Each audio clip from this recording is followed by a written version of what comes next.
سي تدريجيا تفك ارتباطها بالبي بي سي الأم تلبية لاهتمامات جمهورها، وباتت تعتمد على شبكة من المراسلين الخاصين بها في معظم عواصم العالم. وتزاحمت الأحداث على المنطقة العربية وتزاحمت الجهود لتغطيتها، فمن حرب السويس إلى حرب 67 وما تبعها من هزات سياسية كرحيل جمال عبد الناصر، وحرب 73 وما تبعها من أحداث كمقتل الملك فيصل في المملكة العربية السعودية وزيارة السادات إلى إسرائيل. القسم العربي في البي بي سي نقل لمستمعي تفاصيل الزيارة، ونقلت كلمة السادات كاملة في الكنيسة الإسرائيلي في عام 77 عبر أثير البي بي سي، ونقلت تبعات تلك الكلمة والحدث برمته إلى العالم العربي قاطبة.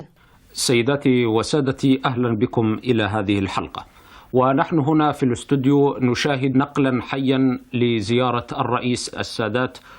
لإسرائيل، وقد هبطت طائرته في مطار تل أبيب في تمام الساعة 6 بتوقيت غرينتش. وها هو الرئيس السادات يصافح مستقبليه بمن فيهم يتسحق رابين وجولدا مئير، وكان من رؤساء وزراء إسرائيل السابقين. وها هو الرئيس السادات يصافح موشي ديان في هذه اللحظة ويتحدث إليه، وبعد ذلك سيخطب في الكنيسة أو البرلمان الإسرائيلي، ثم يجري محادثات مع الزعماء الإسرائيليين من زعماء الحكومة وزعماء المعارضة في البرلمان الإسرائيلي أيضا. من أجل كل هذا، ومن أجل أن نحمي حياة أبنائنا وأخواتنا جميعا، من أجل أن تنتج مجتمعاتنا وهي آمنة مطمئنة، من أجل تطور الإنسان وإسعاده وإعطائه حقه في الحياة الكريمة، من أجل مسؤوليتنا أمام الأجيال المقبلة، من